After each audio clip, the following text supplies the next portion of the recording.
on accueille le professeur Nadia Chaban. Merci à elle. Merci beaucoup, merci professeur Bagdadli. Nadia Chaban, vous êtes expert européenne, professeure à la faculté biologie et de médecine de Lausanne, et vous êtes pédopsychiatre, chef de service des troubles du spectre de l'autisme et apparenté au centre hospitalier universitaire de Lausanne. Et on va parler de l'exemple suisse sur cette question de la guidance parentale. D'abord, bonjour à toutes et à tous et un grand merci au professeur Amaria Bagdali et à la délégation interministérielle pour me donner l'opportunité de partager notre expérience au bord du lac Léman, l'expérience d'un canton qui a une population d'à peu près 850 000 habitants. Nous sommes dans un pays qui est un pays avec une confédération, c'est-à-dire que chacun de ces cantons a une politique de santé publique, une politique de santé, une politique de l'éducation autonome, avec des budgets qui sont dédiés au canton, mais aussi que le canton récolte auprès de ses administrés. Donc là, nous sommes déjà sur un modèle distinct du modèle français. Le service, c'est un service qui a maintenant une dizaine d'années, qui est dédié aux troubles du spectre de l'autisme, mais également aux troubles apparentés, dont les TND, qui accueille du jeune enfant de 6 mois jusqu'à l'âge adulte et qui a pour mission d'assurer le diagnostic et l'accompagnement clinique, la formation sur l'ensemble du territoire des professionnels dans des champs extrêmement variés, et puis la recherche avec un impact très important sur la recherche clinique.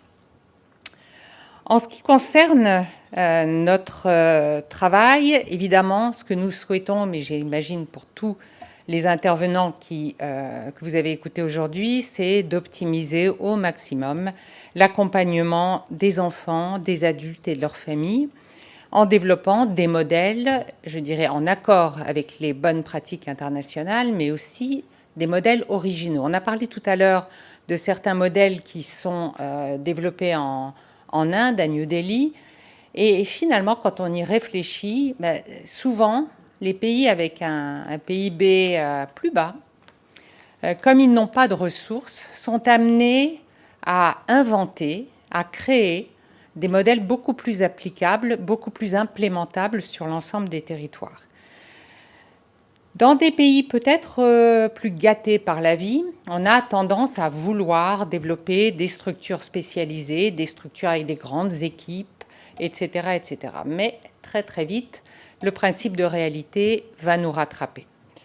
Donc aujourd'hui, on est en train de réfléchir, en tout cas à Lausanne, à des modèles plus réalistes, plus naturalistiques, diffusables au maximum dans la communauté, en amenant cette diffusion avec une formation en corollaire, accessible au plus grand nombre de familles. Et là, l'enjeu est important et il a été dit et redit au cours de toute cette session.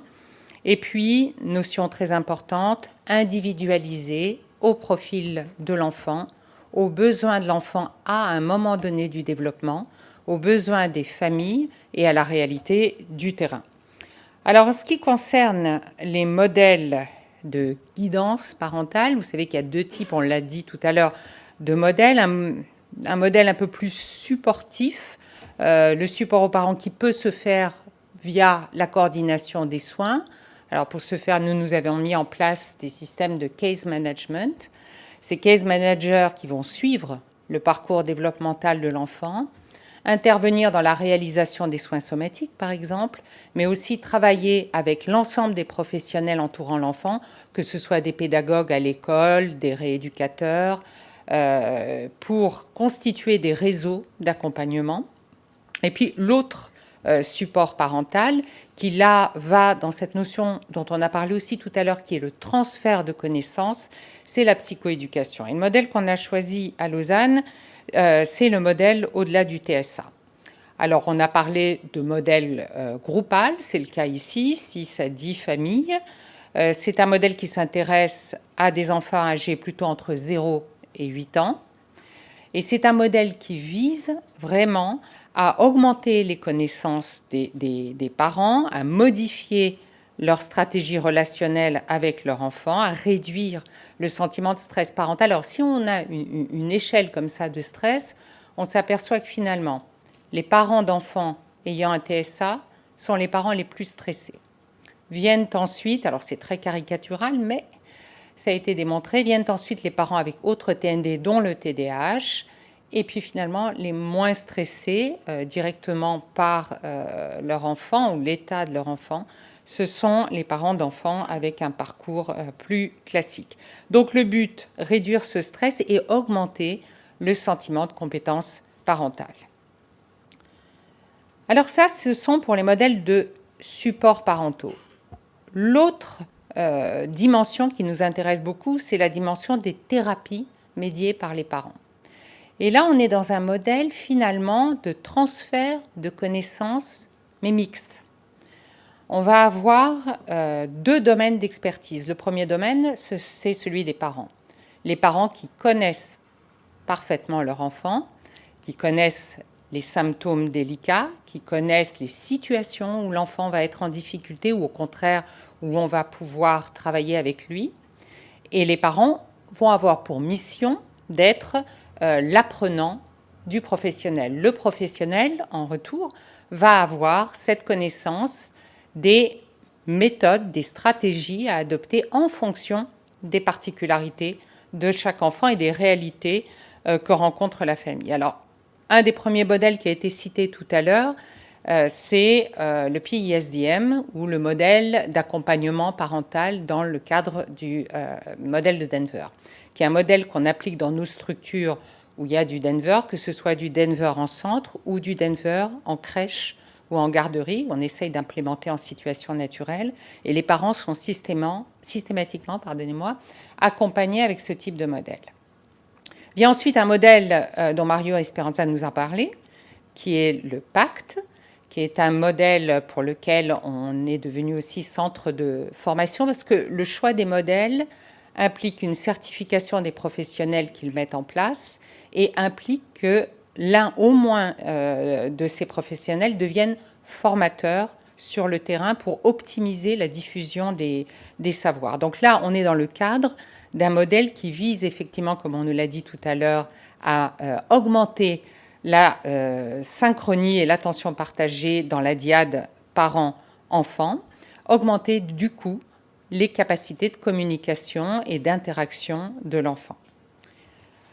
Troisième modèle, qui est aussi un modèle que nous a été présenté par l'équipe de Versailles, c'est le modèle Ruby, qui là va s'intéresser plus précisément aux enfants qui présentent des troubles du comportement, voire des troubles du comportement sévères.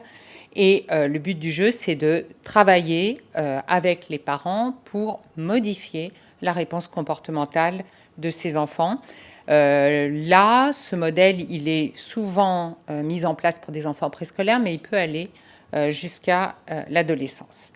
Et puis, je vais prendre un peu de temps pour vous parler peut-être d'un modèle hybride, d'un modèle mixte qu'on a monté sur Lausanne, qu'on va appeler e-coaching, pardon pour l'anglicisme, qui est un modèle support e-learning dédié aux parents de jeunes enfants TSA qui ont déjà été diagnostiqués, que nous connaissons, qui ont fait tout leur programme d'évaluation fonctionnelle dans notre service. Donc ça fait référence un peu à ce que disait tout à l'heure l'équipe de Versailles, c'est-à-dire avoir tout de même, avant de passer sur ces nouvelles technologies, avoir tout de même ce contact et ce lien avec ces familles. Alors, l'objectif, quand on y a pensé, c'est de se dire, OK, est-ce qu'on fonce directement, on connaît bien le TSA, on connaît bien le développement, on va créer un modèle. Et puis on s'est dit non. Non, parce qu'on n'est pas parent d'enfants ayant un TSA.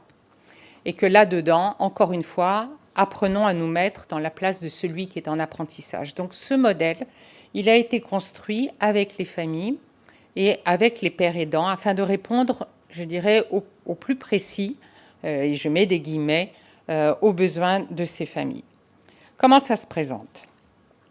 Ça se présente au travers de plusieurs modules qui vont être proposés aux familles et qui seront les modules obligatoires, et puis des modules supplémentaires qui, par exemple, n'existent pas dans d'autres modèles de ce type, qui sont des sujets qui tiennent à cœur les parents, par exemple le sommeil, les écrans, l'alimentation, etc., etc., et que les parents souhaitaient nous voir traiter.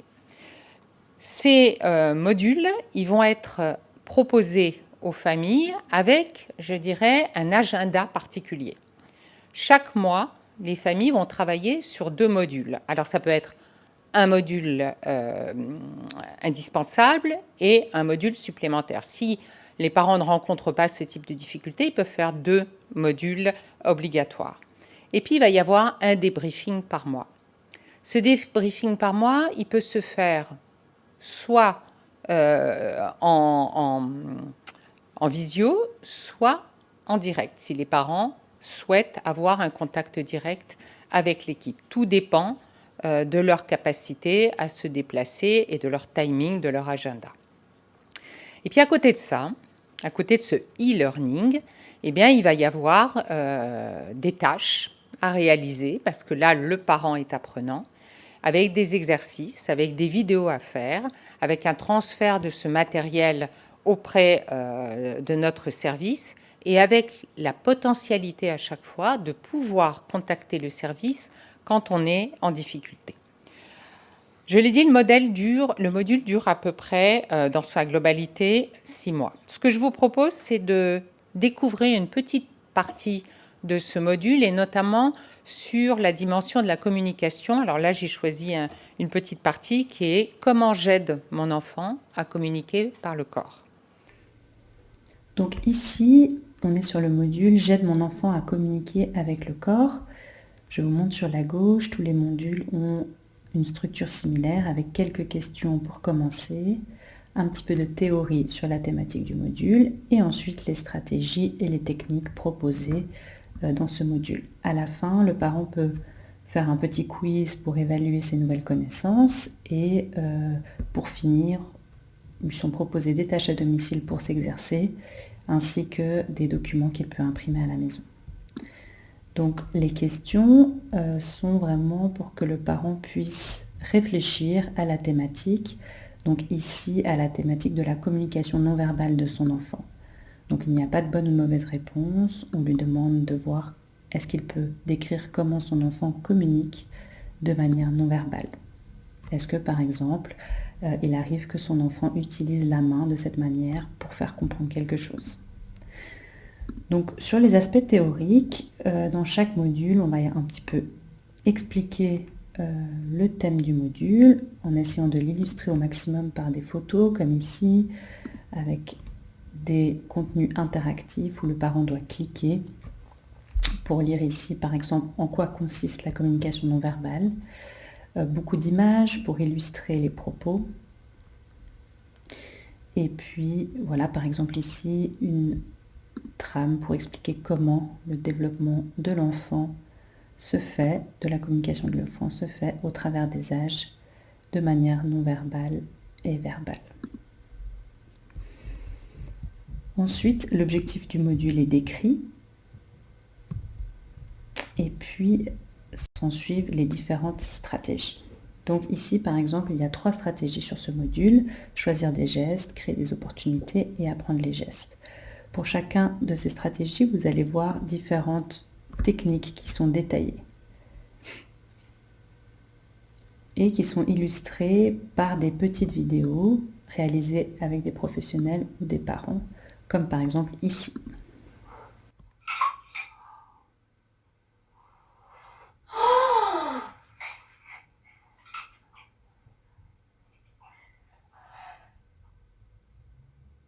Encore bébé?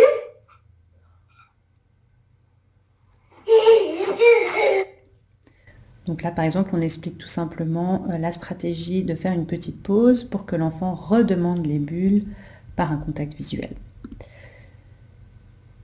Voilà, donc le quiz pour terminer, il s'agit simplement de petites questions où le parent peut compléter en fonction des choses qu'il a appris dans le module, par exemple en faisant glisser, en répondant à des questions. La dernière partie va résumer les stratégies, proposer des tâches à domicile ainsi que des documents d'aide à pratiquer que le parent peut, s'il le souhaite, enregistrer et imprimer. Moi, j'ai une question par rapport à la possibilité, parce que je connaissais bien sûr ce modèle, et c'est pour ça que j'ai invité Nadia Chaban. Moi, je trouve que c'est très intéressant parce qu'on positionne les parents dans un parcours d'apprentissage, de formation, utilisant finalement les outils qu'on utilise dans les parcours d'apprentissage académiques, avec le e-learning, les capsules, pour un apprentissage asynchrone, et puis en même temps, cet entraînement des habiletés parentales dont ont parlé plusieurs autres collègues, et en même temps, la possibilité de rester présent dans le parcours d'accompagnement pour répondre aux situations aiguës ou un petit peu plus complexes. Est-ce que ça te paraît transposable, toi qui connais les deux contextes sanitaires, est-ce que ça te paraît transposable en France, facilement? Est-ce qu'il y a des obstacles pour cette implémentation? Je ne suis pas sûre qu'il y ait des obstacles à Maria. Je pense que en tout cas les centres de référence ou les centres experts dans le domaine des TND peuvent tout à fait s'emparer du modèle. Et je vais même un peu plus loin, ce type de modèle, il est déclinable pour d'autres troubles neurodéveloppementaux. Et à partir du moment où on a une équipe dédiée et on a des psychologues du développement, des pédopsies qui peuvent travailler dans le domaine, je pense que c'est tout à fait transposable. Une autre question, parce que, du point de vue de la soutenabilité financière, c'est-à-dire, est-ce que c'est un programme qui coûte cher, dont les coûts sont maîtrisables? Est-ce que c'est un obstacle, j'allais dire, l'investissement financier du point de vue humain, de la construction des capsules? Par exemple, ces capsules, est-ce qu'elles peuvent être mutualisées entre les établissements?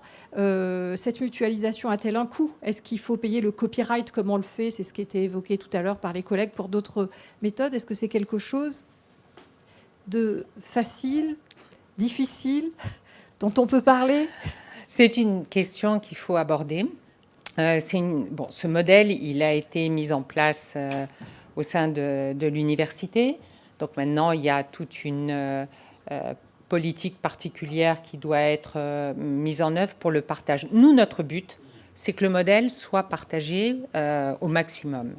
Maintenant, le bémol que je mettrais, c'est que le modèle doit être partagé non pas en ouvert systématique, mais auprès d'équipes qui peuvent aussi assurer ces fameuses sessions de debriefing. Parce que le proposer tel quel, sans retour possible et sans support familial possible, ça me paraît délicat.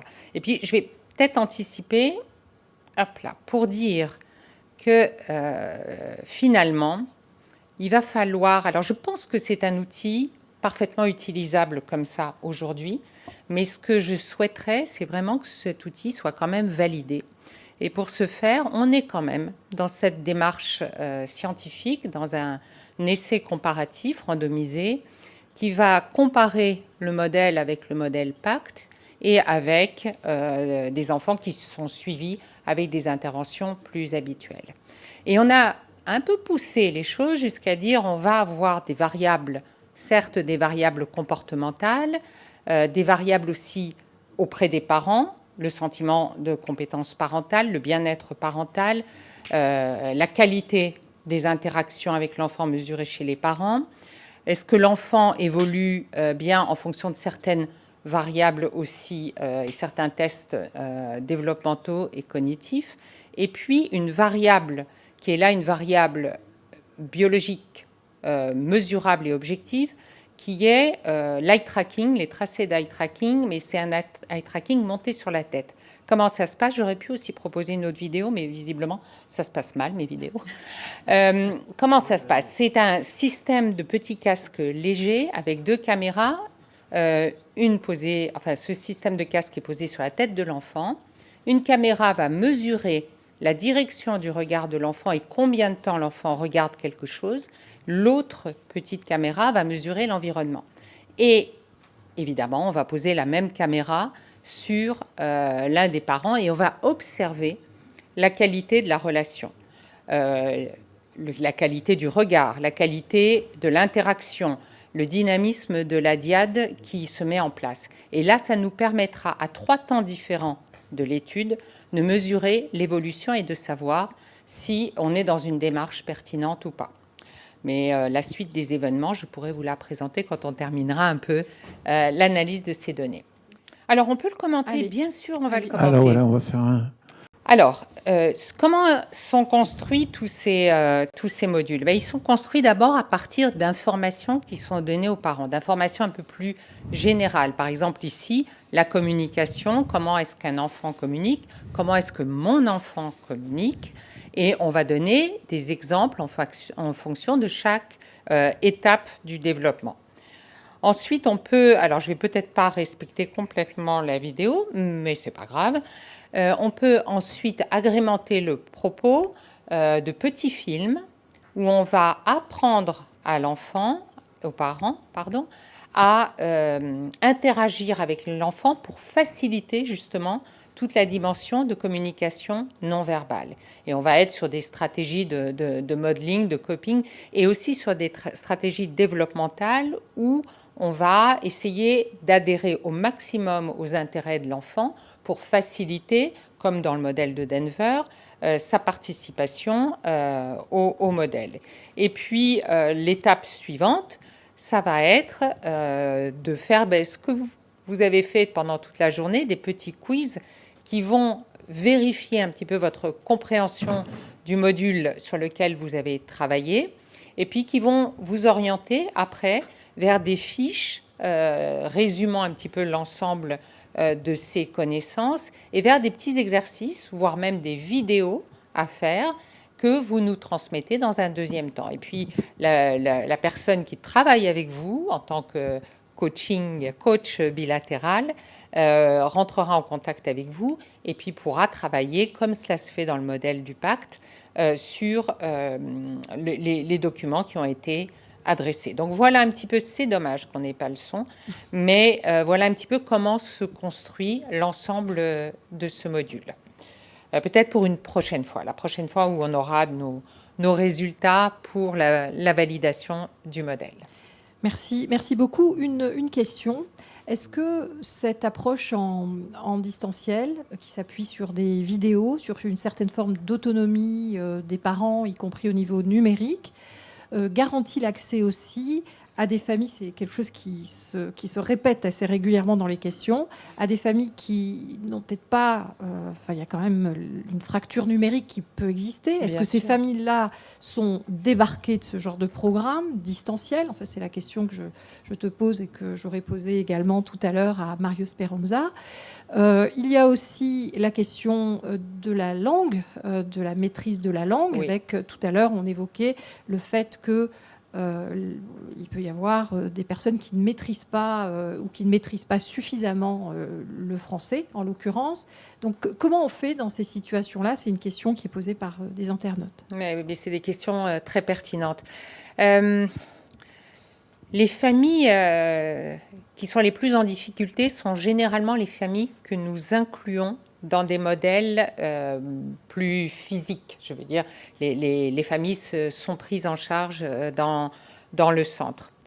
Lorsque ça n'est pas possible, on essaye de travailler avec des voisins pour permettre d'expliquer un petit peu la construction du module ou pour accompagner la personne. On travaille même avec un service qu'on appelle le service itinérant éducatif. Ce sont des psychologues du développement ou des personnes qui travaillent à la petite enfance et qui vont choisir ces sessions où elles interviennent à peu près 2-3 heures par semaine, préférentiellement autour du e-coaching pour expliquer aux parents. Et puis, notre objectif, c'est de traduire tout le modèle, certes dans les langues les plus classiques, mais aussi parce qu'on a une très forte population migrante sur le bassin lémanique, avec le maximum de langues qui peuvent correspondre aux typologies des familles qui viennent nous revoir. Voilà. Merci. Applaudissements généralisés. Oh. Et merci. On va passer la parole à Vincent Gaillot. qui va conclure cet après-midi qui a été extrêmement riche avec des questions. Je tiens à nous excuser tous auprès des internautes parce qu'il y a des questions qui sont restées sans réponse parce qu'il y en avait énormément.